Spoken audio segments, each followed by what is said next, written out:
교회론입니다. 교회론 28페이지 28페이지 보겠습니다.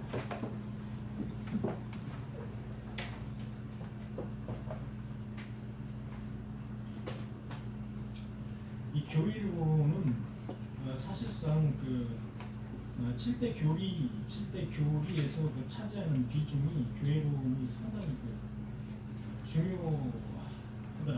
그래서 교회론을 우리가 알아야지만 우리가 신앙생활을 하는데 상당히 도움이 된다. 교회가 무엇인지 모르면 우리가 항상 쳇바퀴 돌듯이 이렇게 헛바퀴만 도는 그런 신앙생활이 될 수가 있다. 그래서 교회론 아주 중요한 겁니다. 교회의 2대 표지는 말씀과 성례입니다. 교회는 말씀과 성례가 교회의 2대 표지다 이렇게 이야기합니다. 그래서 교회는 반드시 하나님이 우리에게 주신 그 하나님의 말씀과 성례. 성례는 이제 두 가지가 있습니다. 하나는 성만찬이 있고요. 하나는 세례식이 있습니다. 그래서 합쳐서 성례 이렇게 이제 우리가 이야기합니다. 그래서 교회는 말씀과 성례가 있는 곳이다. 물론 말씀 속에는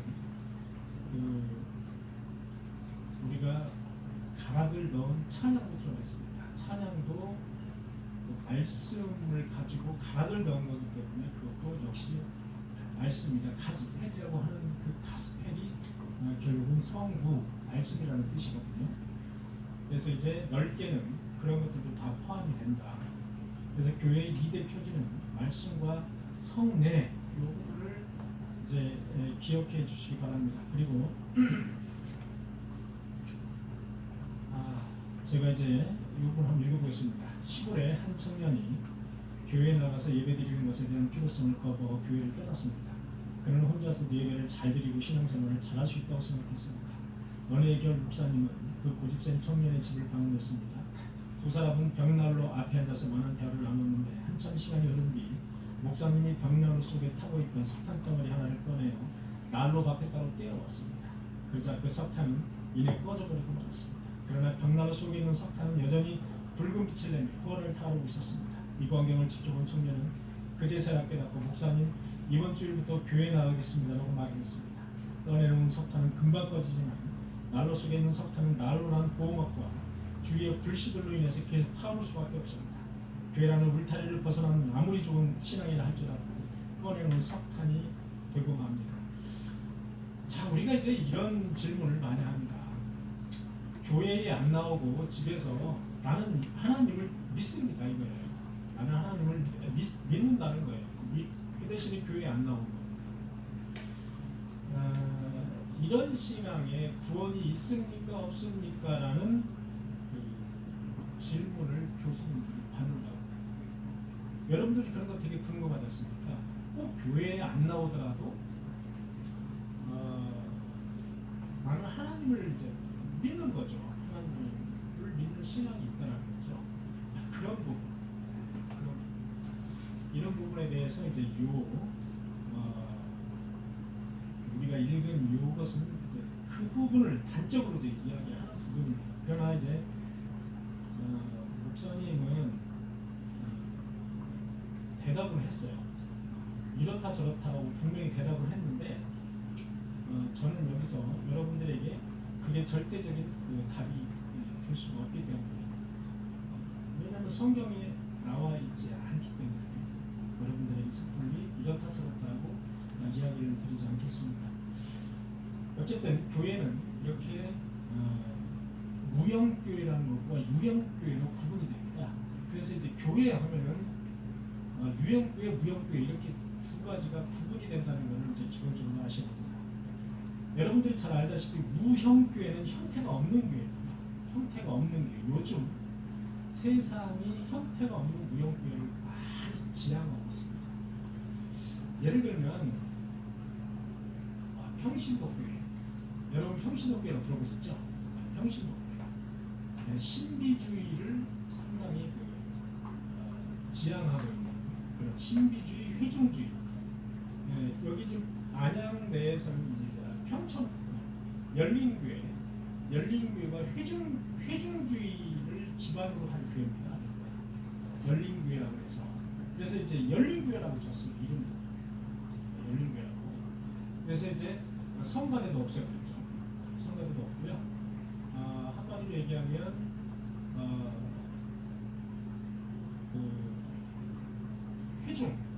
회중이 우리 성도 모두가 하나의 주인이다. 그런 어떤 의식 속에 약간 앞서 나간 그런 이제 유형의 교회가 회중교회, 열린교회 이렇게 보시면 되겠습니다.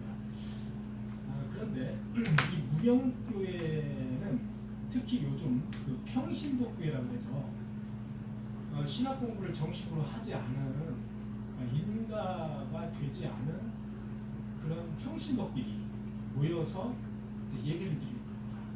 여러분 그런 거 여기 그 찬양 예배 때 한 식구가 나왔었어요. 식구가 나왔는데 그 식구가 평신도교회를 다니는 분이었어요. 근데 이제 여기 나오셔서 어떻게 해서 이제 저희를 그쪽으로 한번 인도해보자 이렇게 노력을 했었어요. 시골을. 근데 그게 이제 여의치가 않으니까 그다음에 이제 시도한 다음에 이제 안 나오셨죠. 이런 이제 평신도교회 그냥 어떤 그 예배드리는 곳을 정하지 않고 이곳 저곳을 다니면서 그냥 이 가정 저 가정 다음 주에는 이 가정 다음 주에는 이 가정 이렇게 다니면서 예배 설교도 이분 다음에는 이분 저분 이렇게 이제 어떻게 보면 되게 좋은 것 같은데 하나님의 말씀의 객관성을 담보하기 힘들죠. 객관성을 담보하기 힘들고 지금까지 정통 신학을 배우지 않은 사람들이 모여서 자기 주관이 이제 거기에 들어가는 겁니다. 성경의 해석에 주관이 들어가는 겁니다. 예를 들어 11조에 대해서 성경은 이렇게 나와 있는데 나는 이거를 이렇게 해석한다. 이렇게 이제 말씀을 또 나누고 그렇다고 이렇게 하는 거죠. 이제 그런 무형교회의 형태가 요즘 많이 이제 코로나 시대에는 그래도 상당히 많아졌다 이렇게 보시면 되겠습니다. 무형교회라고 하면은 그 정의가 있었습니다. 예정론에 기초한 하나님의 영광을 드러내기 위해 세워진 선택하신 백성들의 공회 이게 이제 무형교회입니다. 자, 무형교회는 우리 눈에 보이지 않습니다. 무형교회는 하나님만 알 수 있는 겁니다. 그래서 구원받은 사람도 하나님만 알 수가 있어요. 우리는 알 수가 없습니다. 누가 구원을 받는지 우리는 알 수가 없어요. 하나님만 알 수 있는 하나님만 아는 알 수 있는 교회 그것이 이제 형태가 없는 무형교회다 이렇게 이제 보시면 되겠습니다. 약간 이제 그 무형교회를 본따서 신비주의자들이 뭐 동굴 속에 들어간다든지 어떤 기도원에서만 예배드린다든지 이런 형태의 신비주의자들이 요즘 이제 그런 형태로 이제 표출이 됐죠. 그다음에 이제 우리가 지금 이렇게 어떤 예배당의 공간을 확보하고 이렇게 예배드리는 우리 교회는 이제 유형교회입니다. 유형교회라고 하는데 유형교회의 그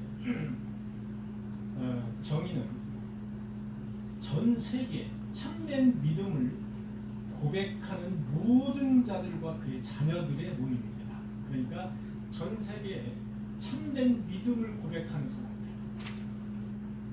우리나라만 있는 게 아니고 아프리카도 있고 북한에도 있을 겁니다. 전 세계 참된 믿음을 고백하는 사람들의 모임입니다. 그것이 바로 유형교회다. 그런데 이제 유형교회만 강조를 너무 많이 하고 있는 그 교회가 바로 로마 카톨릭입니다. 그래서 로마 카톨릭은 유형교회를 너무 강조하다 보니까 이 교회를 너무나 치장을 많이 했습니다. 교회를 이제 치장하는데 이제 중점적으로 치장하는데 이제 돈을 많이 들이는 거죠. 겉모양에서부터 속 모양까지 치장하는데 돈을 많이 씁니다. 그리고 교회도 멋있게 이제 지면 규모도 크게 짓고 이렇게 유형교회를 너무 지나치게 유형교회만 강조하는 그런 경향이 있는 게 로마 카톨릭이다 이렇게 보시면 되겠습니다. 그 다음에 29페이지로 넘어가서요.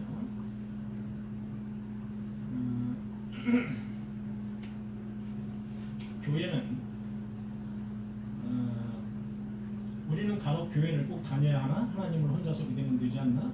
교회가 나의 신앙에 별로 도움이 되지 못하고 오히려 나를 피곤하게 한다는 등 말을 듣게 됩니다. 그러나 우리가 교회에 대해 정확하게 인식한다면 이런 말이 얼마나 잘못된 것인가를 알게 됩니다.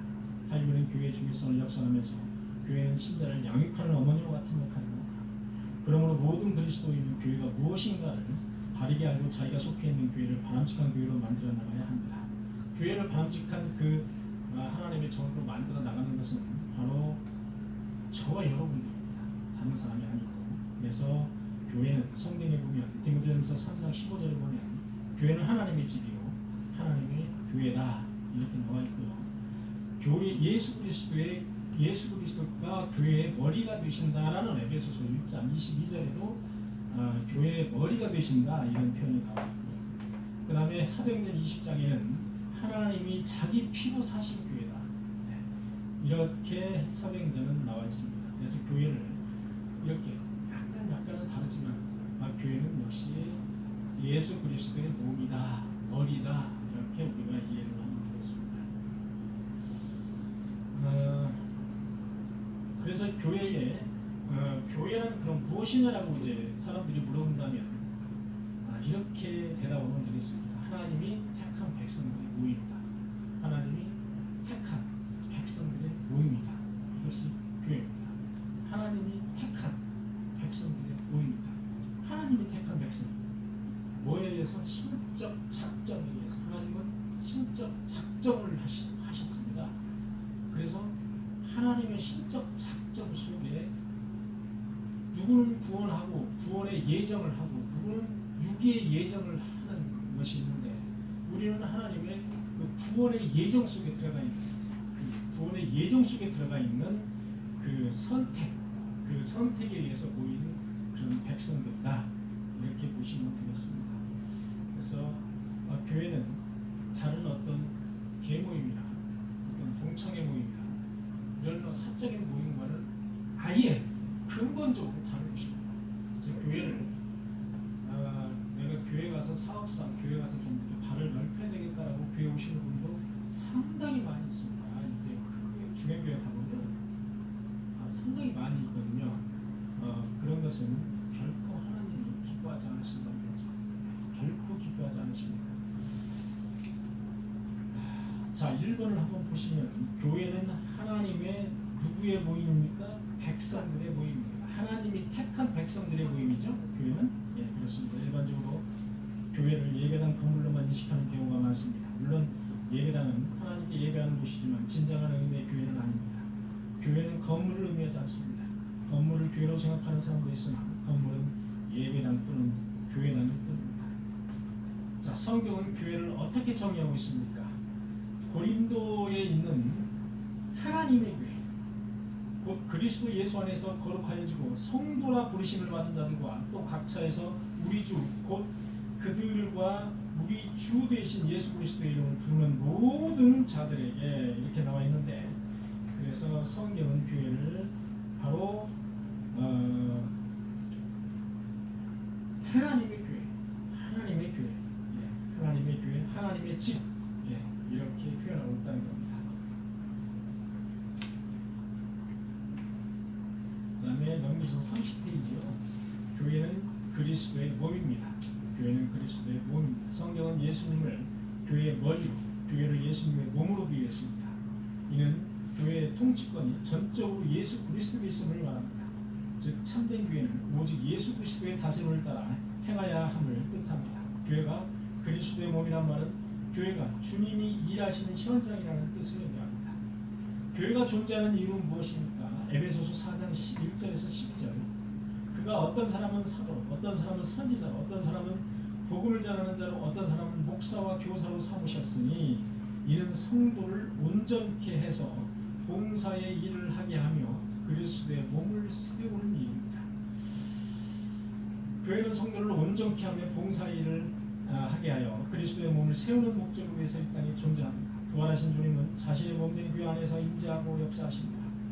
주님께서 구속의 은총과 열매들을 교회에 전달하시며 부활의 능력과 생명력을 공급하십니다. 그러므로 주님을 만나고 구원과 성화의 은혜를 체험하며 부활의 생명력을 맛보려면 교회 안에 거하는 신앙생활을 해야 됩니다. 예수 그리스도의 다스림 안에 있는 자만이 그분이 주시는 풍성한 은혜를 맛볼 수가 있습니다. 그래서 우리가 예배를 이제 흔히 이제 이렇게 영상으로 본다든지 또는 뭐 집에서 혼자 성경 말씀을 이렇게 묵상하는 걸로 예배를 대체한다든지 이제 이런 경우와 아니면 우리가 이제 두 발로 교회 예배당에 나와서 이제 예배를 드리는 것과의 차이점, 그 차이점에서 상당한 차이점입니다. 상당한 차이점입니다. 이렇게 보는데 구원과 어떤 관계가 있느냐의 부분은 제가 여기서 그 부분까지 제가 말씀을 드리기는 좀 곤란합니다. 3번 한번 보시겠습니다. 교회는 성령의 전입니다. 오순절에 성령님이 이 땅에 강림하심으로 교회가 생겨났습니다. 오순절 다락방이라고 하죠. 그래서 이단이 다락방이라는 이단이 있습니다. 다락방. 이단은 그 좋은 명칭을 다 가져갔습니다. 새하늘과 새 땅, 신천지, 그죠? 하나님의 교회, 얼마나 하나님의 교회 얼마나 좋은 말입니까? 하나님의 교회, 다락방, 뭐 이런 좋은 말들을 다 가져갔어요. 진짜 뭐야? 이단. 그래서 우리가 뭐 다락방 하면 벌써 이단만 떠오르지 그 다락방이 생각이 안 나는 겁니다. 하나님의 교회면은 그 시큼한 그 십자가만 생각이 나지. 이게 잘 하나님의 교회 뭐 하나님의 교회가 생각이 잘 안 나고 이단이 생각이 나요. 새하늘과 새 땅, 신천지 하면 벌써 신천지 이름 자체가 뭐 이상한 막 이런 생각이 들어서 약간 좀 단어에 왜곡이 좀 와 있다 그렇게 보여져요. 3번 보시겠습니다. 오순절에 성령님이 이 땅에 강림하심으로 교회가 생겨났습니다. 성령께서는 교회를 세우시고 지금도 교회 안에 거주하고 계십니다. 성령께서는 성도 한 사람 한 사람 안에 개별적으로 내주하실 뿐 아니라 성도들의 모임 안에도 내주해 계십니다. 그래서 우리가 성령 하나님, 성부 하나님, 성자 하나님, 성령 하나님 할 때 성령 하나님이 예를 들어서 성령 하나님이 어떤 일정한 한 군데에만 계시느냐 아니면 여러 군데에 우리가 편재하시느냐 이런 부분의 그 신의 속성 부분에 들어가면은 하나님은 편재하시는 분이십니다. 편재하시는 영이시기 때문에 편재하신다. 그래서 예를 들어서 우리가 여기 예배드리는 지금 이 공간에 성령 하나님이 분명히 와 계시는데 그러면 다른 예배당에는 예배드리는 곳은 성령님이 안 계시느냐? 그거 아닙니다. 편재하시는 분이기 때문에 어디든지 가실 수 있고 존재하실 수 있다. 어디든지 그렇게 편재하시는 분이라고 보시면 되겠습니다. 그 편재하신다는 말이 우리 인간의 합리적인 이성으로 생각을 하면 아니 어떻게 여기도 동시에 어떻게 이렇게 우리가 합리적인 생각으로는 이해가 안 되지 않습니까? 이해가 되면 비정상입니다.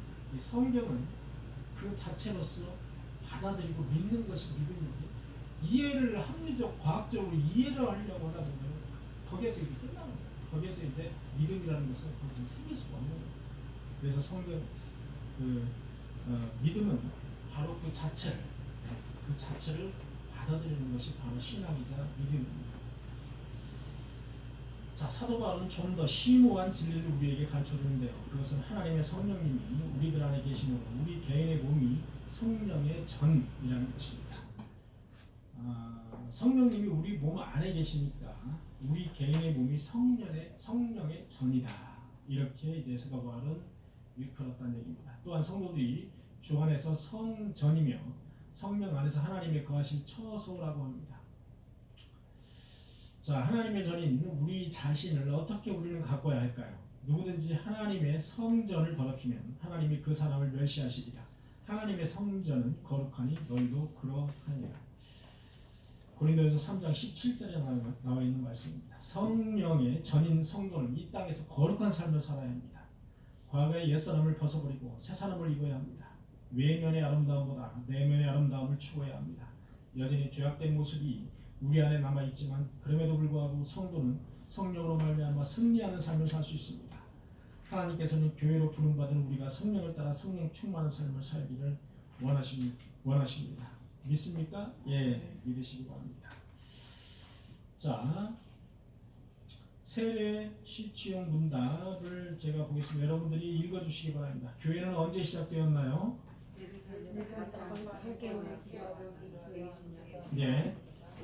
그러니까 약 한 1세기 초반, 그때 교회가 이제 최초의 교회가 성립되었다고 볼 수가 있습니다. 교회가 하는 중요한 일들은 무엇입니까? 예, 교회에서 행하는 성례는 무엇입니까? 예, 세례는 무엇입니까? 교인이 되는 것을 공적으로 선포하는 것입니다. 세례를 받아야 될 이유는 무엇입니까? 예, 너희는 가서 성도들에게 세례를 주라. 네, 세례를 주라. 성찬은 무엇입니까? 예수님의 사역을 기념하기 위해서 떡과 포도주로 행하는 예식입니다. 성찬은 누가 정하셨으면 언제까지 시행합니까? 예수님이 정하시고 예수님의 재림 때까지. 성찬에 참여하는 마음가짐이 어때야 됩니까? 쭉 읽어보시기 바랍니다. 쭉 읽어보시기 바랍니다. 성찬에 참여하는 마음가짐은 이렇게 거룩해야 되고 순결해야 됩니다. 그래서 성찬에 참여할 때 내가 성찬을 도저히 받을 수 없다고 생각되시면 성찬을 스스로 포기할 수도 있습니다. 다만 그 주일에 포기할 수도 있습니다. 그리고 성찬이 이제 얼마나 중요하냐면 교회의 표지는 이제 성례라고 했지 않습니까? 말씀과 성례인데 성례 중에 하나가 이제 성찬인데 우리가 이제 권징을 배우다 보면 7일을 지난주에 7일이라는 말씀을 드렸는데 그걸 배우다 보면 예를 들어서 하나님의 영광을 아주 심하게 가리우는 일을 한다든지 또는 이단에 동조를 하거나 이단에 가입하거나 이렇게 되면 이제 경고로 수찬 정지를 하는데 그것은 성찬에 참여하지 못하게 하는 그런 벌을 합니다. 그럼에도 불구하고 계속 거기서 헤어나오지 못하게 되면 이제 출교, 한마디로 얘기해서 예수를 믿지 않는 사람과 같은 취급을 해서 교회에서 이제 출교 조치를 하게 됩니다. 그것이 가장 우리 교인으로서는 가장 강력한 시벌, 소위 말하는 벌을 시행하는 시벌이 되겠다 이렇게 말씀을 드리는데 9번입니다. 사이비 기독교나 이단 다른 종교에도 구원이 있습니까? 없습니다. 예, 결코 있을 수가 없습니다. 우리는 삼위일체 하나님을 고백해야지만이 구원이 있는 겁니다. 근데 대부분의 사이비나 이단들은 삼위일체 하나님이 없는 거예요. 삼위일체 하나님을 고백하지 않는 겁니다. 그래서 구원이 없다라고 이야기를 하는 겁니다. 우리가 속해 있는 장로교의 특색은 온 세상에 대한 하나님의 주권을 믿고 하나님의 말씀을 중심으로 살아서 하나님께 영광을 돌리는 것이 장로교회의 특징인데 장로교회의 특징은 이렇게 이제 잘 못 알아듣게 이렇게 형이상학적으로 이렇게 나열을 놨는데 장로교회의 특징은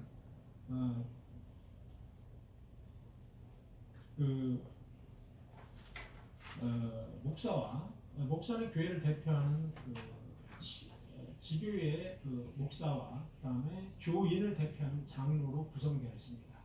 그것이 이제 장로교회의 특징입니다. 그래서 가장 합리적인 정치 형태가 이제 장로교회다. 그래서 교인을 대표하는 장로를 뽑고요. 그다음에 또 그 교인을 대표하는 장로는 치리하는 장로, 쉽게 얘기해서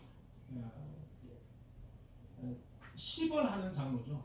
치리하는 그런 장로가 되겠습니다. 그다음에 말씀을 전하고 치리하는 이제 장로는 이제 목사가 되겠습니다. 그래서 장로 속에는 장로가 있고 목사가 있습니다. 그래서 하나는 치리를 담당하는 장로, 치리만 할 수 있고요. 하나는 가르치고 치리하는 그렇게 이제 두 가지로 나누게 됩니다. 그래서 장로가 있고 목사가 있는 교회고 이제 조직교회다. 그렇지 않은 교회로 미조직교회다. 이렇게 이야기를 이제 하기도 합니다. 이제 나중에 저희가 이제 배우도록 하겠습니다. 그래서 오늘은 교회란 무엇인가 이 부분을 이제 간략하게 지금 이렇게 봤습니다. 간략하게 봤는데 상당히 교회는 상당히 이제 중요하다. 그래서 교회가 무엇이냐라는 정의부터 여러분들은 기본적으로 딱 머릿속에 이제 정립을 해 놓으셔야 됩니다. 하나님으로부터 택함을 받은 하나님의 백성들의 모임이 교회입니다. 건축물이 교회가 아니다. 이렇게 보시면 되겠습니다. 건축물과는 아무런 상관이 없습니다. 자, 교회론을 간략하게 이렇게 마치도록 하고요. 성경 공부 이거 한번 보실까요? 성경 공부.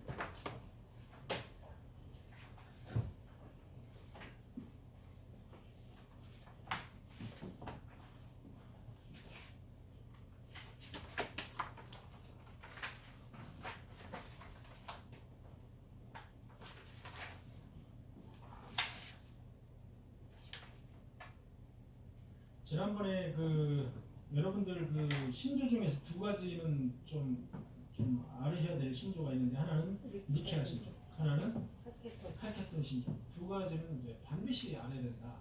어디 가서 칼케톤 신조 이렇게 얘기했더니 칼이 어쩌고 뭐 이렇게 이제 전혀 못 알아듣는 소리를 이제 하면은 이거 안 됩니다. 니케아 신조 했는데 무슨 뭐가 케어서 이 니케아 신조, 칼케톤 신조는 우리 이제 신앙인으로서는 아주 기본입니다. 기본. 그래서 들어는 봤어야 됩니다. 무조건.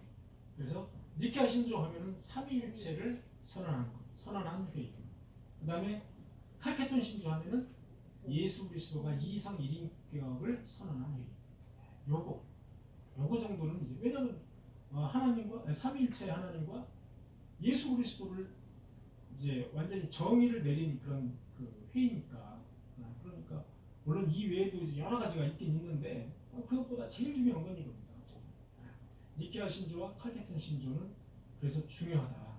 삼위일체 하나님을 선언한 니케아 신조와 칼케톤 신조는 예수 그리스도가 이성, 일인격이시다라는 것을 선언한 그런 회의가 칼케톤 신조다.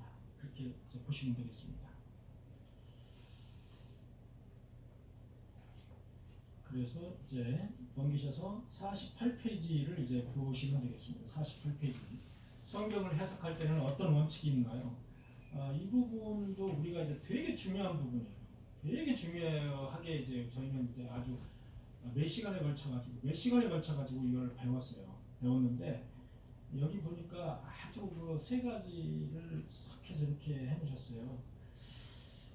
첫째는 이제 문법적인 해석입니다. 문법적인 해석. 성경을 해석할 때는 문법적인 해석을 해야 되고, 그다음에 두 번째는 49페이지에 역사적인 해석을 해야 되겠죠. 당연히 그 시대에 어떤 환경이 있었는가, 그 역사적인 배경을 봐야 됩니다. 세 번째는 이제 교리적인 해석. 이것은 교리적으로 우리가 배운 7개의 교리, 7개의 교리의 중에서 어디에 속하며 어디에 속하는지, 여기에 속하지 않는 어떤 식으로 해석을 하면 안 됩니다. 무조건 7개 교리 내에 속해야 돼요. 모든 것이. 그래서 교리적인 해석을 해야 된다. 그래서 세 가지 해석이 중요한데 문법적 해석을 한번 보겠습니다. 문법적 해석. 성경은 자음과 모음으로 이루어진 인간의 글자로 쓰여졌습니다. 그렇기 때문에 성경을 읽고 해석할 때는 단어와 문장을 정확하게 읽어야 합니다. 글이란 대충 읽어서는 이해할 수 없고 단어와 문장이 어떻게 구성되어 있는지를 잘 살피고 앞뒤 문장을 통해서 전체 문맥의 의미가 무엇인지를 살펴야 합니다. 이렇게 글자를 정확히 읽으면서 해석하는 방법을 문법적 해석. 예를 들면 너희는 가서 모든 족속으로 제자를 삼아 아버지와 아들과 성령의 이름으로 세례를 주고, 여러분 아까 나왔었죠? 성령의 이름으로 세례를 주고, 그런 명령이십니다. 내가 너희에게 분부한 모든 것을 가르쳐 지키게 하라. 이렇게만 읽어가지고는 여기에 가서 또는 제자 삼아 세례를 주고 가르쳐 지키게 하라는 5개의 동사가 나오는데 이 중에서 도대체 어떤 것이 메인 동사냐라는 것입니다. 그래서 우리 번역은 어떤 문장이 핵심인지 참 구별하기 어렵도록 해놨습니다. 그냥 동사만 나열했기 때문에. 그러나 원래의 그 원문을 보면 제자를 삼아가 가장 핵심이고 나머지는 보조 문장이다라는 것을 알 수가 있다. 그래서 문법적인 해석이 중요하다. 너희는 가서 모든 족속으로 제자를 삼아. 자, 제가 영어를 찾아보니까 이렇게 되어 있습니다. Therefore, go 가서 and make discipline 제자를 삼아라. of all nation 모든 민족들의 제자를 삼아라. 이렇게 되어 있습니다. 그 다음에 콤마가 딱 되어 있더라고요. 그러니까 모든 민족들의 제자를 삼아라가 이제 메인인 겁니다. 그리고 그 다음에 이제 웹타이징 세례를 베풀어라. 그들에게 in the name of the Father 아버지의 이름으로, 그리고 of the Son 아들의 이름으로, 그리고 of the Holy Spirit 성령의 이름으로, 그리고 teaching 가르쳐라 그들을 them obey everything 모든 것을 준수하도록 가르쳐라. 그래서 therefore go 가라, 그리고 make discipline of all nation이 가장 핵심적인 문장이다. 그래서 제자를 삼아라, make discipline 제자를 삼아라. 이게 가장 이제 핵심적인 그런 문장이다. 그래서 문법적인 해석이 중요하다는 겁니다. 두 번째는 역사적인 해석입니다. 성경은 1600년 동안 기록되어 있고 구약과 신약이라는 두 개의 큰 형태로 기록되어 있습니다. 구약은 예수님께서 오시기 전에 쓰였기 때문에 성전, 다양한 제사, 절기들, 사회 정치적인 규칙들이 많습니다. 신약은 예수께서 오신 후에 쓰였기 때문에 구약의 많은 제사, 제도와 사회 정치적인 규칙들을 사용하지 않습니다.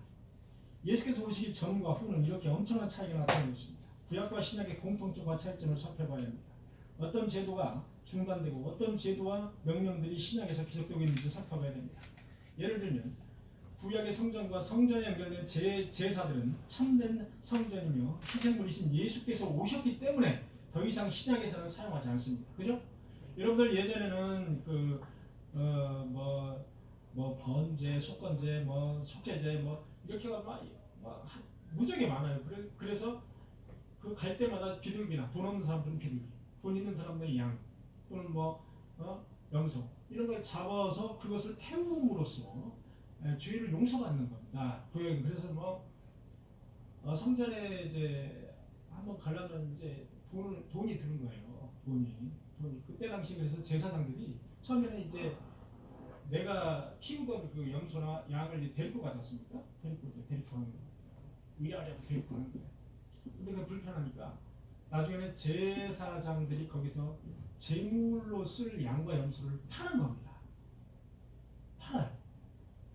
파는데 값이 내가 산 염소를 사는 것보다 몇 배가 더 비싼 겁니다. 5배 이상씩 이렇게 비싼 겁니다. 이거 완전 이건. 그리고 나는 멀리서 며칠에 걸려가지고 걸어가야 되잖아요. 걸어가야 되는데 데리고 올 수 없는 거예요. 양을, 염소를 못 데리고 오는 거예요. 그러니까 이 제사장들이 그거를 이제 알고 한마디로 여기서 폭리를 취하는 거예요. 이게 바로 비리. 이게 바로 그 당시에 상당한 비리가 있었다. 이걸 가지고 재물을 축적하고 이런 그런 역할을 했다. 그것이 공공연한 비밀입니다.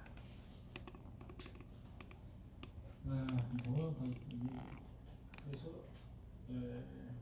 어쨌든 신약에는 구약의 제사가 이제 없어진 거죠. 예수 그리스도가 이 땅에 오셔서 십자가에 못 박혀 단번에 죽으셨기 때문에 제물로 더 이상 이제 양이나 염소나 비둘기나 이게 필요 없어진 겁니다. 지금 우리는 왜? 예수 그리스도가 단번에 십자가에서 피 흘려 죽으셨기 때문에 모든 우리의 죄를 대신해서 예수 그리스도가 죽으신 거예요. 그렇기 때문에 우리는 더 이상 양과 염소 새끼를 끌고 와서 태우지 않아도 되는 겁니다.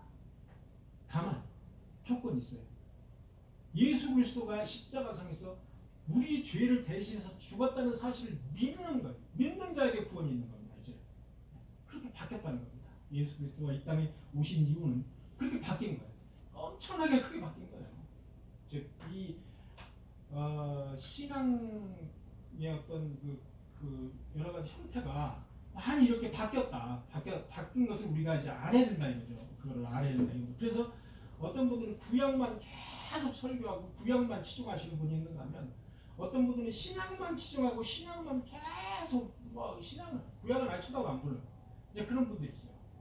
그런데 구약과 신약을 조화 있게 잘 연구해서 설교하고 거기에 녹여서 설교하시는 그 목사님들이 실력 있는 목사님이시죠. 이제 저도 이렇게 보면은 신약만 치중하시는 분들이 많아요.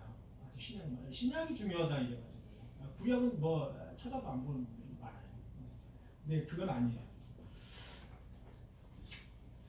자, 그 다음에 이 외에도 보겠습니다. 중간에 지금 저는 50페이지를 하고 있습니다. 50페이지 중간에 이 외에도 신자의 외적 표시인 구약의 할례 제도가 있습니다. 여러분 할례 제도 들어보셨죠?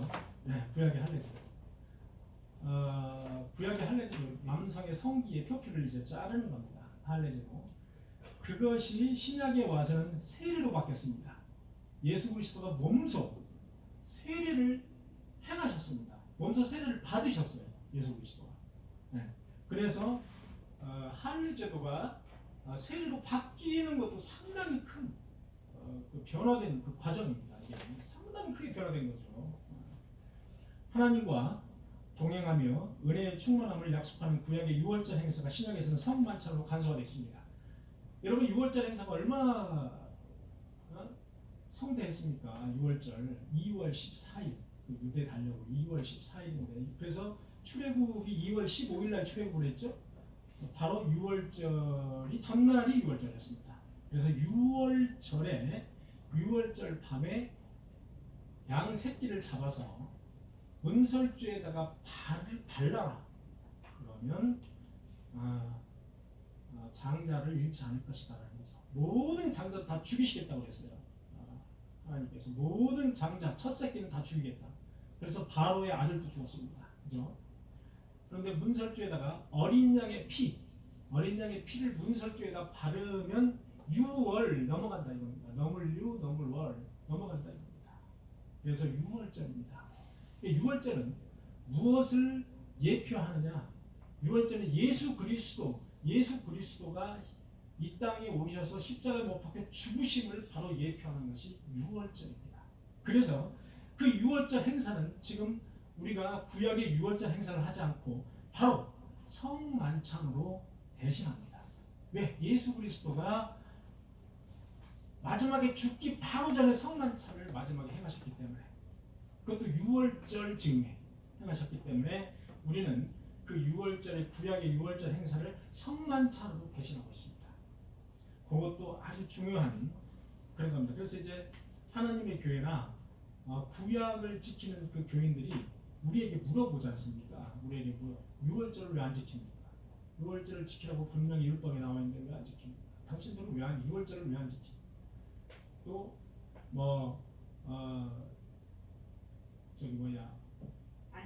안식일을 왜 당신들은 안식일이 토요일인데 왜 주일 일요일에 왜 예배를 드리냐? 이런 식의 질문들은 우리가 잘 생각해 보면 얼마든지 역공으로 질문을 할 수가 있는 겁니다. 역공으로. 네. 그래서 그런 것들을 여러분들이 차근차근히 잘 머릿속에 이렇게 입력을 해 놓으셔야 됩니다.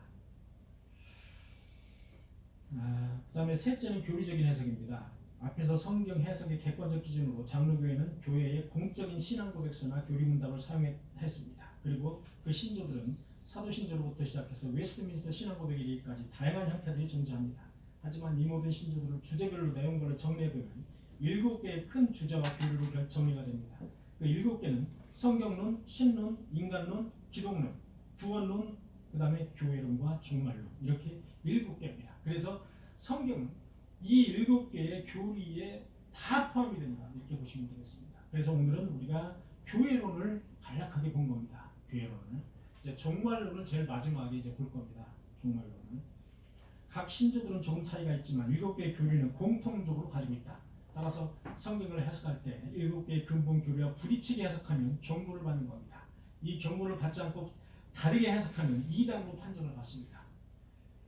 이단이 전부 이 7개의 교리에 하나라도 속하지 않으면 이단인 겁니다.